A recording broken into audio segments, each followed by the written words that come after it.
Saya bermaksiat ini Allah yang takdirkan. Dengan kata lain, Allah yang gerakkan saya berbuat maksiat. Sikap mengatakan perbuatan maksiat itu adalah takdir Allah, itu lebih dahsyat daripada maksiat yang kamu lakukan. Sebab melemparkan kesalahan kepada Allah.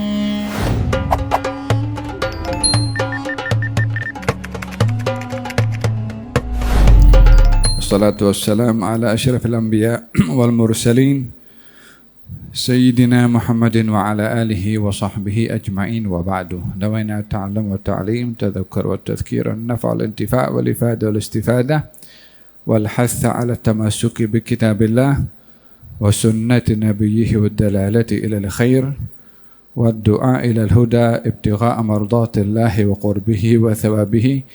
Amin Allahumma amin. Hikmah dalam kitab saya sini yang ke-48. Qala al-Imam Abdullah bin al-Haddad fi kitab al-Hikam radhiyallahu anhu wa nafa'ana bihi wa bi'ulumi fid darain amin. Idza 'alimta ta'ata fanzur in syi'ta fi bidayatiha allati kanat bihaulillahi wa quwwatihi wa husni taufiqih wa bidzalika yantafi al-i'jab wa yabqa syuhudul minnati lillahi ta'ala wa in syi'ta nadarta fi nihayatiha allati hiya jazilul thawab wa husnul ma'ab wa indahu ta'zumur raghbatu wa takhifful mudawamah wal awwalu atam. Kalau kamu melakukan ketaatan, maka hendaklah kamu melihat, berfikir dan memilih antara dua. Ketaatan yang kita lakukan, kita ada dua pilihan. Yang pertama, jika kamu mahu, kamu boleh memilih dengan melihat awalan, muqaddimah pada perbuatan taat itu. Jika kamu melihat awalan pada perbuatan itu adalah taufik dari Allah, kekuatan yang Allah beri kepada kamu untuk berbuat taat, kalau itu yang kamu lihat, maka akan terangkat ujub pada kamu. Dan kamu hanya akan melihat ini anugerah Tuhan. Wa in syi'ta, pilihan yang kedua, jika kamu melakukan amal, kebaikan dan ketaatan, kamu melihat pada penghujungnya. Tadi awalannya, ini melihat kepada penghujungnya, natijahnya. Apa natijah amal itu? Kamu melihat apa yang kamu dapat dengan amal. Pahala, syurga, istana, mungkin apa sajalah kenikmatan yang disediakan oleh Allah di syurga bagi orang yang beramal. Wa indahu, ketika kamu berfikir tentang ibadah itu, pahala yang kamu dapat, maka kamu akan punya semangat untuk beramal dan istiqamah dalam beramal. Daripada dua pilihan itu, yang pertama lebih afdal. Yang pertama lebih afdal. Nanti saya jelaskan. Oke, ini bagian pertama dulu ya. Saya bahas yang bagian ketaatan dulu. Dalam kita melakukan ketaatan, apapun bentuk ketaatannya, mau sedekah, mau iktikaf, mau zikir, mau Quran, mau silaturahim, mau belajar, mau menghadiri majelis ilmu, mau mengajar, mau membangun masjid, mau bersosial, berkebajikan, apa saja bentuk amalan yang kita lakukan. Kalau kita melihat pada amalan yang kita lakukan itu Ini amal saya tak akan mungkin buat kalau Allah tak bagi hidayah. Ini amal saya tak mungkin melakukannya kalau bukan karena Allah yang menggerakkan saya untuk beramal. Saya tak akan mampu bersedekah kalau Allah tidak mengilhamkan saya untuk bersedekah. Saya tak mampu datang pergi ke masjid menghadiri majelis ilmu kalau bukan Allah Subhanahu wa taala yang memberikan petunjuk untuk saya datang ke majelis ilmu. Apa saja amalan ibadah yang kita lakukan, kalau kita melihat ini adalah petunjuk dari Allah, hidayah dari Allah, Dia yang gerakkan, Dia yang mudahkan, maka di sini kita tidak akan melihat amal kita itu hebat sangat. Apa sebab? Dia punya kerja. Dia yang suruh, Dia yang bimbing, Dia yang gerakkan. Kalau kita nak beramal dengan ilmu, Dia yang bagi kita ilmu. Kalau kita beramal mengangkat barang orang, yang berikan kekuatan kepada kita mengangkat barang orang, Dia juga. Kalau kita bersedekah, yang bagi duit kepada kita untuk kita boleh bersedekah, Dia juga. Yang mengilhamkan kepada kita bersedekah, Dia juga. Berapa banyak orang punya duit tak bersedekah? Berapa banyak orang punya kekuatan tak tolong orang? Dan bila seseorang itu beribadah dan mengembalikan ibadah itu adalah petunjuk dan kekuatan serta bimbingan daripada Dia, maka dirinya akan terselamat daripada ujub. Terselamat daripada ujub. Apa itu ujub? Ada perbezaan antara ujub, riya, dan sombong. Riya, beramal sesuatu ingin mendapatkan perhatian orang, walaupun tujuannya ingin mendapat perhatian Allah juga. Saya beramal ibadah ikhlas karena Allah, tapi saya juga mahu orang tahu perbuatan saya, riya. Saya bersedekah ikhlas karena Allah, tapi saya mau tahu juga, saya mahu orang tahu kalau saya bersedekah, kalau saya bangun masjid, kalau saya begini, kalau saya begitu. Bila tujuannya bersama dengan Allah, makhluk yang lain, ini namanya riya. Sombong, bila kita merendahkan orang lain, baik dengan ilmu, baik dengan ibadah, baik dengan harta, baik dengan wajah, baik dengan keluarga, baik dengan jawatan, apapun juga yang menjadi kebanggaan kepada kita, jika ia merendahkan orang lain, orang merendahkan orang lain dengan ilmunya, orang itu lebih bodoh daripada saya lebih pandai daripada dia, sombong dengan ilmunya. Orang yang dia ada jawatan tinggi, memandang kepada orang yang lebih rendah jawatannya. Aku lebih tinggi, engkau punya jawatan rendah, aku punya jawatan tinggi. Sombong dengan jawatannya. Orang sombong dengan wajahnya. Aku punya wajah lebih handsome daripada wajah engkau. Teruk sangat engkau punya wajah. Sombong dengan wajahnya.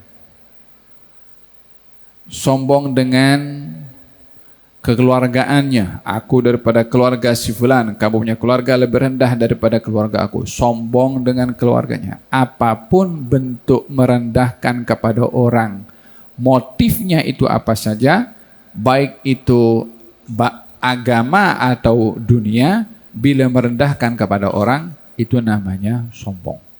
Dan sombong yang paling berbahaya adalah kalau orang sombong dengan agama. Aku punya ibadah lebih baik daripada engkau. Ini sombong dalam agama. Dia lebih berbahaya daripada sombong-sombong yang lainnya. Walihada, arti sombong adalah merendahkan kepada orang lain, baik dengan hal yang terkait dengan agama, seperti ilmu, hatta dengan suara. Suara saya baca Quran lebih indah daripada suara kamu. Teruk sangat engkau punya suara.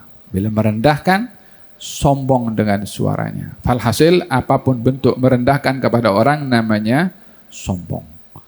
Tapi ujub, ujub Orang yang dia merasa hebat, walaupun tidak merendahkan orang lain. Orang yang merasa tersanjung, walaupun dia tidak menjatuhkan orang lain. Orang yang SS, syok sendiri. Ini namanya ujub. Itu pun satu kesilapan, dan itu adalah punca kepada kesombongan, adalah berpunca daripada ujub. Oleh sebab itu, kata baginda Rasulullah sallallahu alaihi wasallam, beliau bersabda mengenai ujub ini. Katanya, idza ra'aita syuhan muta'an wa hawan muttaba'an wa dunyan mu'tharah wa i'jab kulli dhi ra'yin bi ra'yih. Kalau kamu nampak orang kedekut menjadi ikutan, hawa nafsu menjadi keutamaan, dunia didahulukan berbandingkan akhirat, dan orang yang syok sendiri, maka tinggalkan semua itu. Yang menjadi 4 perkara yang dicela dalam agama kita adalah i'jab kulli dhi ra'yin bi ra'yih, orang yang dia takjub dengan sendiri, dengan pendapatnya sendiri, dengan keadaannya sendiri, dengan perbuatannya sendiri, walaupun tak merendahkan orang lain. Itu juga perkara yang yang berbahaya bagi seseorang. Makhluk pertama yang dia pada akhirnya dihalau dan diusir, yaitu iblis dari syurga, puncanya adalah ujub. Dia merasa dirinya hebat. Dia merasa dirinya hebat. Dia merasa banyak beribadah. Sampai dikategorikan tawusul malaikat, yakni satu saf dengan malaikat. Karena banyaknya ibadahnya iblis. Rasa ujub dengan ibadah tadi yang saya katakan lebih berbahaya daripada mana-mana ujub yang lainnya. Itu adalah kita lihat contohnya pada iblis yang ujub dengan ibadahnya, sehingga dia sombong merendahkan orang lain, yaitu Nabi Adam alaihissalam, yang akhirnya diusir dan dihalau oleh Allah. Puncanya adalah ujub, sombong, hasad, dengki, campur jadi satu. Mulanya ujub. Oleh sebab itu di dalam agama kita disyariatkan untuk tidak melihat amal kita itu banyak walaupun banyak. Supaya tak tergelincir kepada ujub, aku dah banyak beramal. Bila orang melihat kepada amalnya itu besar, bila orang melihat amalnya itu banyak, imma dia akan malas beramal, lama-lama dia akan merendahkan amal orang. Oleh sebab itu, perkara yang perlu untuk kita lakukan bila kita beramal adalah melihat amal itu anugerah daripada Tuhan. Dalam Quranul Karim, Allah Subhanahu wa taala berfirman, cerita yang kita cukup masyhur itu anak murid Nabi Sulaiman yang berjaya memindahkan singgasana Ratu Balqis daripada Sabak pergi ke Palestin. Semoga Allah beri kemenangan dan kejayaan kepada saudara-saudara kita di Palestina, ya Rabbal Alamin. Masa berjaya memindahkan, ada 2 yang menawarkan kepada Nabi Sulaiman. Yang pertama Ifrit daripada golongan jin. Katanya, qala ifritu minal jin ana atika bihi qabla an taquma min maqamik. Aku boleh pindahkan tu singgasana sebelum kau bangun daripada tempat dudukmu. Dan saya untuk berbuat demikian laqawiyun, kuat, amin, dan juga percaya atau dipercaya. Bangga, menunjuk dirinya itu hebat. Saya mampu pindahkan sebelum kamu sempurna berdiri daripada tempat dudukmu, dan saya adalah orang yang kuat. Dan saya orang yang boleh dipercaya apa yang saya kata. Ini bukan cakap kosong nih, aku boleh buat.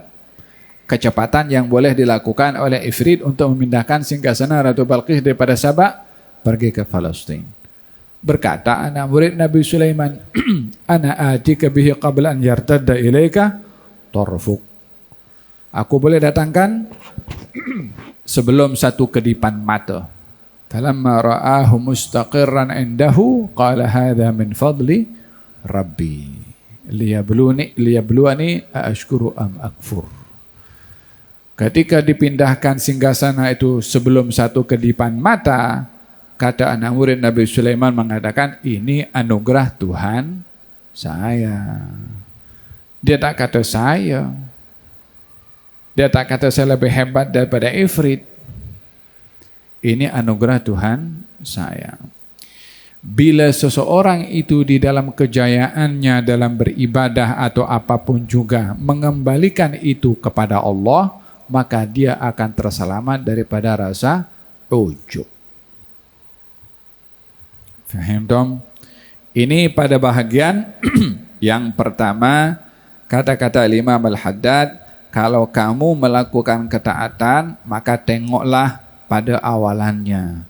yakni awalannya sebelum kamu beramal, siapa yang bagi taufik kepada kamu untuk beramal, siapa yang bagi hidayah kepada kamu, siapa yang bimbing kamu, siapa yang mudahkan kamu, siapa yang bagi kaki kamu untuk bergerak pergi ke masjid, siapa bagi kamu akal untuk kamu berfikir, kerja dekat komputer sehingga menjadi pakar IT, kamu dapat gaji tinggi, siapa yang memberikan kepada kamu kecekapan untuk menjadi accounting sehingga kamu kerja di satu syarikat dan gaji kamu tinggi, yang bagi akal kamu, kecekapan kepada kamu kan dia juga.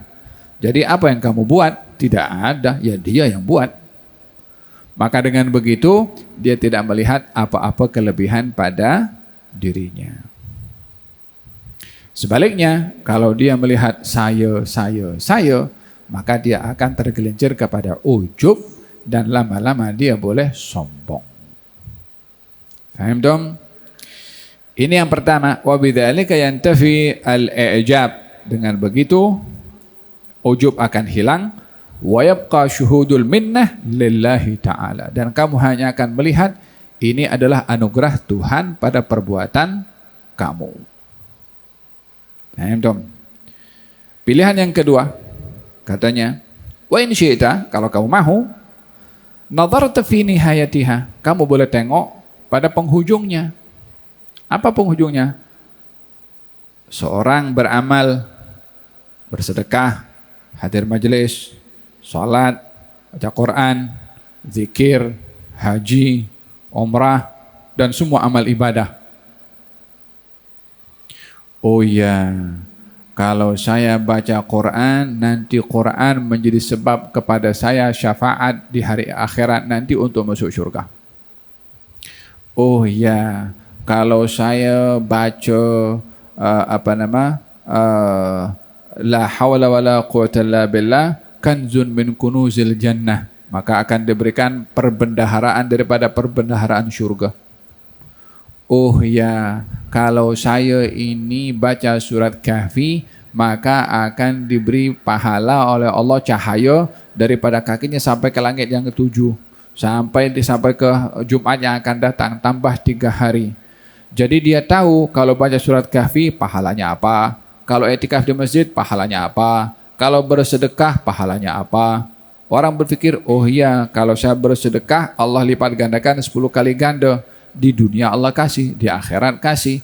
Berarti dia bersedekah untuk mendapat pahala.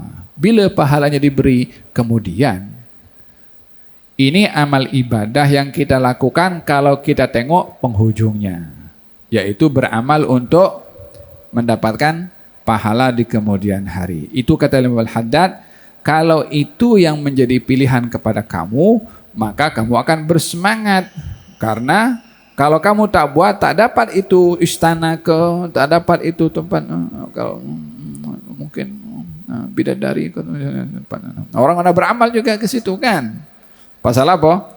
Pasal dia tahu kalau dia beramal, dia akan dapat. Kalau dia tak beramal, dia tidak akan dapat. Jadi semangat untuk beramal, apa sebabnya? Karena di sana sedang menunggu pemberian dari Allah Subhanahu wa taala. Kita nak beramal ni susah. Kita nak beramal ni nak puasa, tahan lapar. Dia kata tak apa lapar, yang penting dapat pahala di situ. Maknanya dia akan tahan lapar, dia korban duit, dia akan bangun malam, dia lawan, dia punya mengantuk, dia lawan semuanya. Apa tujuannya? Karena untuk mendapatkan pahala di kemudian hari atau balasan di kemudian hari, macam orang bekerja, ya kan? Kerja jam 8 sampai pukul jam 5. Dia kan tak hilang begitu saja. Dia tahu ujung bulan nanti aku dapat gaji. Kalau aku ada OT, overtime ya. Bukan dia dapat lebih. Maka dia kalau itu syarikat bagi overtime, dia tak apa. Lawan kita korbankan masa rehat untuk dapatkan OT. Bila didapat, ya nanti ujung bulan dia baru dapat. Kalau kita di dunia beramal seperti itu karena kita tahu di ujung bulan kita dapat, kan kita buat kerja. Sama juga orang dalam beramal, amal kebaikan ini kalau fikirannya adalah di penghujung untuk mendapatkan pahala, dia akan buat, dia akan beramal, dia akan istiqamah untuk mendapatkan balasan tersebut. Kata Imam Al-Haddad, wal awwalu atam. Yang pertama tadi lebih sempurna. Yang pertama lebih sempurna. Yang mana sempurna? Yang pertama yaitu kalau berbuat ini anugerah daripada Allah. Fahimtum? Al-Imam Al-Ghazali ada membahagikan 3 kategori orang dalam beribadah kepada Allah. Semua orang ini diperintahkan untuk ibadah. Yang beribadah levelnya tidak sama, walaupun ibadahnya sama. Level tidak sama. Katanya ada orang ibadah levelnya level hamba sahaya. Hamba sahaya itu adalah takut dihukum oleh majikannya kalau dia tak buat apa yang disuruh. Maka hamba sahaya itu buat apa yang disuruh oleh majikan karena takut kena rotan. Karena takut dihukum. Maka dia bekerja. Motifnya takut kena hukum. Perumpamaan ini adalah orang yang beribadah kepada Allah karena takut sama neraka. Kalau saya tak buat nanti saya masuk neraka. Baik saya buat saja. Apa motifnya? Takut masuk neraka. Kan memang kita takut masuk neraka. Ada yang berani? Tak ada. Baik atau tidak? Baik. Tapi levelnya level orang hamba sahaya. Ada orang beribadah kepada Allah levelnya level peniaga. Businessman. Orang berbisnis cari untung. Orang beribadah kepada Allah, apa tujuannya? Aku nak dapatkan istana di situ. Aku nak dapatkan ini, aku nak dapatkan itu, aku nak dapatkan itu. Jadi macam dia berbisnis kepada Allah. Ya Allah, aku ibadah kepada engkau ini untuk engkau beri kepada aku. Berarti ada take and give dengan Allah Subhanahu wa taala. Adakah ini tak elok? Elok. Memang kita suruh beribadah, Allah sediakan pahala untuk orang itu. Tapi levelnya level peniaga. Yang ketiga adalah orang beribadah kepada Allah levelnya level hamba merdeka. Lah dia menjadi motif ibadahnya karena takut neraka, bukan bermakna dia berani kepada neraka. Wala dia punya objektif itu nakkan syurga, walaupun bukan berarti dia tak nak syurga. Cuma motif utamanya dia beribadah karena Allah adalah Tuhan yang layak untuk kita beribadah kepadanya. Allah mau kasih, Allah tak kasih, tetap Allah itu Tuhan yang layak untuk disembah. Supaya kita tidak menjadikan hubungan kita dengan Allah bersyarat aku ibadah supaya engkau beriku pahala. Aku beribadah supaya engkau beri syurga. Aku beribadah supaya engkau tak masukkan aku ke dalam neraka. Lah kalau dia beribadah lalu tak diberi pahala macam mana? Tak mau disembah Allah Subhanahu wa taala.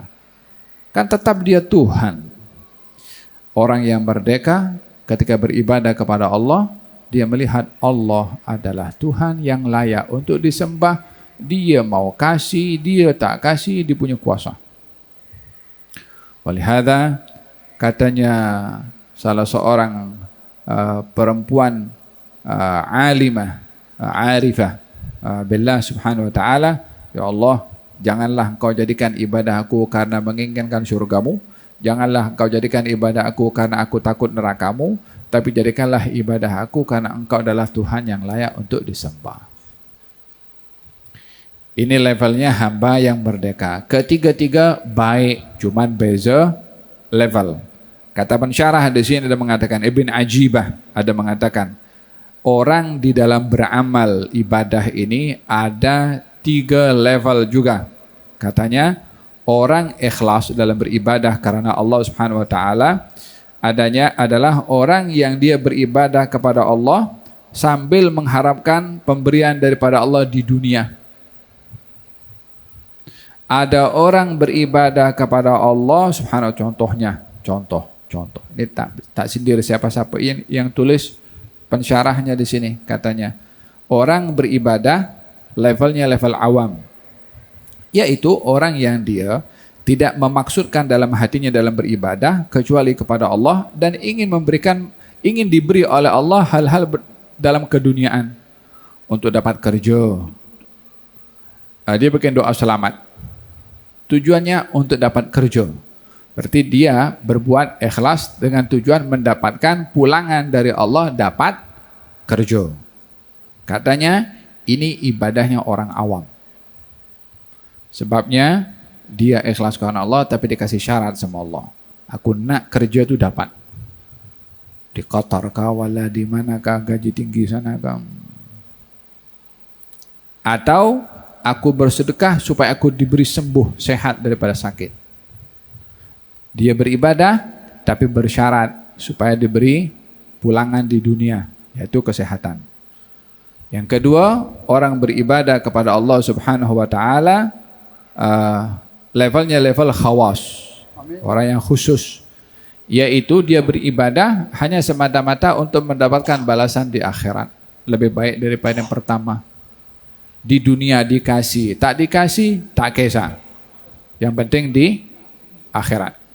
Itu yang dia mahukan. Ini levelnya lebih tinggi daripada yang pertama. Yang pertama tadi awam, yang kedua adalah khawas. Yang ketiga adalah ibadahnya khawasul khawas. Orang yang terpilih dari yang terpilih. Katanya dia beribadah kepada Allah Subhanahu wa taala, tak ada disekutukan bersama dengan Allah. La keinginan kepada pemberian Allah di dunia, wala keinginan pemberian Allah di akhirat.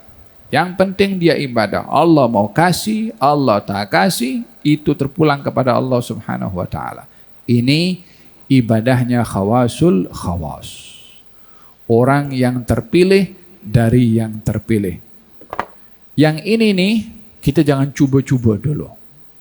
Ini high level punya. Jangan pula kita balik, kita dengar majelis dekat Masjid Negeri, aku nak jadi khawasul khawas. Tunggu dulu. Tangganya itu jangan daripada 1 naik ke 10, jatuh nanti. Sudah jatuh kena ketibaan tangga, jadi keliru nanti.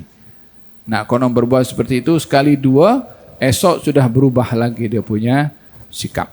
Ambil tangga ibadah step by step daripada awam kepada khawas sampailah kepada khawasu al-khawas. Hada berkenaan dengan ibadah ketaatan kepada Allah. Yang kedua. Nah, sekarang kalau maksiat macam mana? Tadi kan taat. Ada 2 pilihan. Kalau maksiat kita azan 2 menit lagi. Wa idza waqa'ta minkal ma'siyah. Kalau kamu tergelincir pada maksiat. Tadi taat, sekarang maksiat. Fa iyyaka an tadhur ila bidayatiha. Hati-hati kamu. Kalau kamu tergelincir melakukan ketaatan, hati-hati daripada kamu melihat awalnya perbuatan maksiat itu sebelum terjadinya maksiat. Apa itu? Allati hiya at-taqdir. Yaitu qada qadarnya Allah. Orang ambil rasuah. Contoh. Dah ambil rasuah. Kenapa engkau ambil rasuah? Dah ditentukan takdirnya Allah. Takdirnya Allah. Kalau hati-hati kamu ketika melakukan maksiat melihat awalannya. Apa awalan itu? Yalah kita kalau tak ditakdirkan oleh Allah untuk berbuat maksiat, macam mana kita akan berbuat maksiat? Kan perbuatan kita ini kan perbuatan yang ditakdirkan oleh Allah. Tangan saya tak akan mungkin mengambil itu rasuah kalau tidak ditakdirkan dan dikehendaki oleh Allah. Jadi ambil rasuah, curi, rompak, buat maki orang, kalau tidak ditakdirkan maka tak akan berbuat. Jadi katanya kalau kamu tergelincir kepada maksiat, hati-hati kamu melihat awalan perbuatan maksiat itu, yaitu kamu melemparkan kepada takdir untuk membebaskan diri kamu daripada melakukan kesalahan atas maksiat yang kamu lakukan. Ini yang pertama, kalau kamu melakukan maksiat, kamu jangan lemparkan ini kepada takdir, sehingga dengan begitu fayadu'uka dzalika ilal ihtijaj 'ala Allah, dengan begitu kamu berdolah dalih, yakni saya bukan salah 100%, ini juga takdir dari Allah Subhanahu wa taala. Jika kamu tergelincir melakukan maksiat, hati-hati kamu daripada melihat awalan daripada perbuatan itu, yaitu yang mendahului perbuatan adalah takdir, sehingga kamu mengatakan ini takdir Allah. Dengan begitu kamu akan mencari alasan, excuse untuk kamu tidak lihat bersalah dengan melemparkan itu kepada Allah Subhanahu wa taala sebagai takdirnya. Sikap mengatakan perbuatan maksiat itu adalah takdir Allah, katanya huwa a'zam minal maksiyah. Itu lebih dahsyat daripada maksiat yang kamu lakukan tuh. Melemparkan kesalahan pada takdirnya Allah atas maksiat yang kita lakukan, melemparkan kepada Allah ini lebih dahsyat dosanya daripada perbuatan maksiat itu sendiri yang kamu lakukan. Apa sebabnya? Sebab melemparkan kesalahan kepada Allah. Seakan-akan dia mengatakan, saya bermaksiat ini Allah yang takdirkan. Dengan kata lain, Allah yang gerakkan saya berbuat maksiat.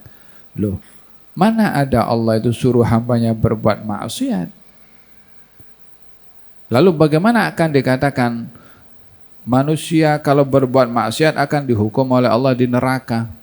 Kalau yang menentukan dan manusia itu berbuat maksiat adalah Allah, berarti Allah ciptakan manusia, dipaksa berbuat maksiat dan dimasukkan ke dalam neraka. Ya tidak adil kalau begitu. Masa Tuhan berbuat begitu? Faham tom? Adalah berhati-hati di dalam melemparkan sesuatu kepada Allah Subhanahu wa taala. Jangan sampai ada buruk sangka dengan Allah Subhanahu wa taala. Allah tak sayang saya, Allah tak kabulkan doa saya, Allah tak pandang saya, Allah tak perkenan hajat saya, Allah tak hiraukan saya, Allah tidak boleh menisbahkan hal-hal yang negatif pada Allah. Ibu yang baik itu tidak akan dilihat oleh anaknya. Ibu itu bila marah akan dilihat marahnya ibu satu kekejaman. Tidak ada anak akan pandang kepada ibunya seperti itu. Kalau anak itu tahu ibunya itu ibu yang baik, apapun perbuatannya itu demi kebaikan anaknya. Ibu yang merampas handphone anaknya, tujuannya supaya anak tak buang masa dengan handphone dan tak terbawa dengan apa-apa yang dilihat dalam handphone yang boleh merosakkan akhlak dan juga iman. Maka dengan demikian si ibu itu sayang walaupun handphonenya ditarik. Anak kecil yang bermain pisau diambil walaupun anak itu menangis. Ibu itu sayang supaya anaknya tak terluka dengan pisau itu. Ibu melarang kepada anaknya keluar di waktu malam. Mungkin anaknya merajuk, tapi ibu itu sayang supaya dia tak kena apa-apa musibah di luar kalau keluar di waktu malam. Dan perbuatan si ibu itu kepada si anak, walaupun anak itu tak bersetuju, merasa dikekang, merasa tak bebas, tapi itu kan kasih sayangnya ibu kepada anak. Anak akan melihat demikian kepada ibunya kalau anak itu tahu ibunya seorang yang baik. Kalau ini pandangan anak kepada ibu, tidak ada cacat pada ibu walaupun ibunya marah, walaupun ibunya melarang ini dan itu seperti mana saya contohkan tadi, kira-kira mana yang lebih baik? Ibu kepada anak atau Allah kepada hamba? Mana boleh dibandingkan ihsannya Allah kepada hamba dengan ihsannya ibu kepada anak. Ibu itu bukan mencipta anak, tapi dia membawa. Proses di dalam yang menggerakkan itu perubahan bukan ibu. Dia proses itu Allah punya kuasa. Tak ada campur tangan, hanya letak saja pasangan suami istri, lepas itu proses itu bukan suami istri lagi dah. Ya, dia susah karena hamil, susah ketika melahirkan, tapi ibu bukan cipta nyawa. Ibu bukan kasih akal. Dia hanya menerima saja. Siapa yang bagi akal kepada kita? Siapa yang bagi nyawa kepada kita? Siapa yang bagi segala kenikmatan yang ada kepada kita? Hanya satu saja, Allah Subhanahu wa taala. Jadi adakah Allah ini yang maha memberi segala-galanya kepada hambanya? Diberi nyawa, diberi akal, diberi mata, diberi akal fikiran. Lalu dicampakkan dalam neraka seperti itu. Lalu buatlah kamu maksiat untuk saya hukum kamu dalam neraka. Mana masuk di akal manusia orang akan berpikir kepada Allah seperti itu. Kecuali kalau orang itu dikawal oleh hawa nafsu. Ya, dia akan menyalahkan Allah Subhanahu wa taala. Bila dikawal oleh hawa nafsu, dia akan menyalahkan kepada Allah apa yang berlaku kepada dia. Sakit contohnya, kenapa saya ini sakit seperti ini? Apa salah saya Tuhanku? Apa salah saya Tuhanku? Mula bila orang itu kalau sakit karena dia bersalah kepada Tuhan. Kalau orang sakit itu karena bersalah, Nabi sakit, apa salahnya Nabi? Tidak ada. Kenapa saya susah nih cari kerja, tak dapat-dapat?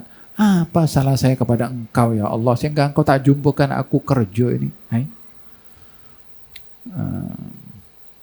Elakkan daripada berburuk sangka kepada Allah Subhanahu wa taala. Sayyidina Ibrahim alaihissalam ketika berdoa kepada Allah, dialah Allah yang yut'imuni wa yasqin. Dialah Allah yang beri saya makan, dia Allah yang beri saya minum.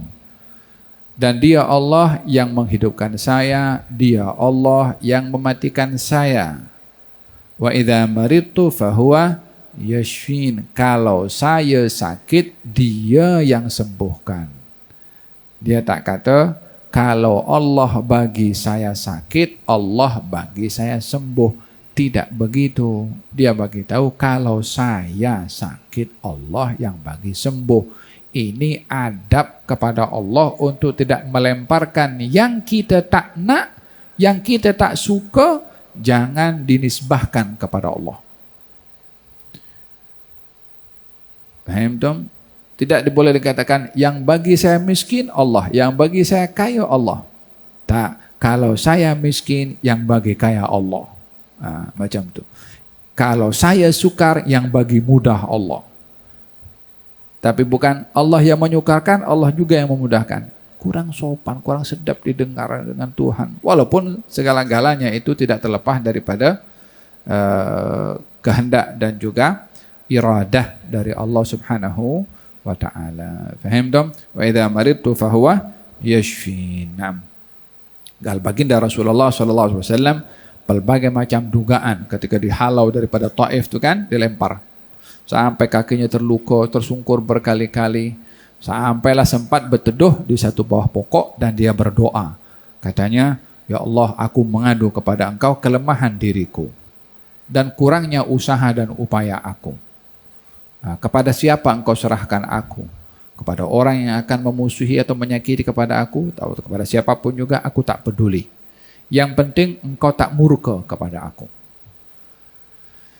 Dia tidak mengatakan, ya Allah, kenapa engkau utus aku kepada orang yang halau aku? Kenapa engkau biarkan mereka lempar aku sampai kaki aku terluka? Aku kan nabi kepada engkau. Dia tak mengatakan seperti itu. Dia tidak menisbahkan kepada Allah yang kurang. Dia menunjukkan kekurangan pada dirinya. Aku mengadu kepada engkau kelemahan diriku, kekurangan pada aku. Padahal yang mengutus Nabi itu adalah Allah Subhanahu wa ta'ala. Sikap kepada Allah mesti yang baik-baik saja. Dan kalau kita punya sikap baik sangka kepada Allah, Allah akan berikan kepada kita sesuai dengan apa yang kita berprasangka baik kepadanya. Nah, walakin yanbaghi an tadhur fi nihayatiha allati hiya alimul iqab wa syadidul adab wa indahu tubadir ila taubati wa ta'dhumu ar-rahbah. Tetapi kalau kamu tergelincir melakukan maksiat, tak boleh untuk merujuk menyalahkan dengan takdir, yang seharusnya kamu melihat penghujungnya. Yani apa penghujungnya? Kalau orang berbuat maksiat, apa penghujungnya? Kalau tadi orang berbuat taat, penghujungnya itu pahala. Orang berbuat maksiat, penghujungnya itu iqab dan hukuman. Jadi kalau tadi orang melihat kepada penghujung ibadah itu pahala dan juga pemberian-pemberian yang indah-indah, dia semangat untuk melakukan. Kalau orang berbuat maksiat, di depan difikirkannya itu adalah hukuman, maka dia kalau belum melakukan, maka dia akan terhalang untuk melakukannya. Kalau dia sudah melakukan, dia akan kembali bertaubat untuk terselamat daripada hukuman Allah Subhanahu wa taala. Itu kalau orang berbuat maksiat melihat kepada akibatnya, penghujungnya. Kalau dah terlepas melakukan maksiat, dia akan segera bertobat supaya terselamat daripada hukuman. Kalau dia belum berbuat, ingat kepada hukuman, maka dia akan terhalang untuk melakukan perbuatan maksiat tersebut. Kita kalau naik highway, lepas itu pakai Waze, bagi tahu speed trap, speed trap ada depan kamu, macam tu. Tekan brake. Di bawah 190. Lepas saja speed trap lalu tekan minyak sambung balik dia 140. Kenapa dia tekan? Pasal kita pun juga buat macam tu kan. Lalu bagi tahu speed trap tu ada tekan. Hati-hati 90. 90. Pasal apa? Saman di depan. Lah kalau kita dengan speed trap kita boleh berinteraksi, takut kena saman. Lah dengan Tuhan, dengan hukumannya Allah Subhanahu wa taala, dengan nerakanya Allah Subhanahu wa taala. Coba kita menyikapi itu seperti dengan berhadapan dengan saman tadi. Maka ini lebih dahsyat daripada saman. Saman hanya duit. Hukuman Allah siapa yang boleh tanggung? Walihada kullama nadijat juluduhum baddalnahum juludan ghairaha liyadzuqu al-adab. Orang yang diseksa oleh Allah kalau ini kulitnya hangus kena api, akan digantikan kulit yang baru untuk merasakan adab. Siapa boleh tahan dengan azabnya Allah Subhanahu wa taala? Dan di dalam kita berbuat maksiat itu, jangan menyalahkan kepada takdirnya Allah. Bila sudah tergelincir, ingat kepada hukumannya Allah supaya kita insaf dan bertobat. Bila belum melakukan, ingat juga kepada hukuman supaya terhalang daripada melakukan. Kalau dalam taat, kita ada dua pilihan. Yang pertama, taat yang kita lakukan itu satu minnah dari Allah, anugerah petunjuk taufik dari Allah Subhanahu wa taala, yang dengan begitu kita akan terselamat daripada ujub, bangga diri, atau kita melihat apa yang Allah sediakan di masa hadapan di dunia di akhirat dengan ibadah berupa pahala, maka kita akan mudah untuk melakukan ibadah tersebut dan istiqamah, sebab kita tahu kita akan mendapatkan pulangan daripada Allah Subhanahu wa taala. Kedua-dua ini elok, hanya yang pertama adalah lebih aula, lebih utama. Moga-moga Allah Subhanahu wa taala menganugerahkan kepada kita ibadah ikhlas kerana Allah Subhanahu wa taala, sehingga dengan keikhlasan amal ibadah itu diterima, dengan keikhlasan pahala dilipat gandakan oleh Allah, dengan keikhlasan syurga menjadi tempat kepada orang-orang yang ikhlas. Amin Allahumma amin. Wa sallallahu alaihi wasallam Muhammadin wa ala alihi wasallam. Alhamdulillahirabbil alamin.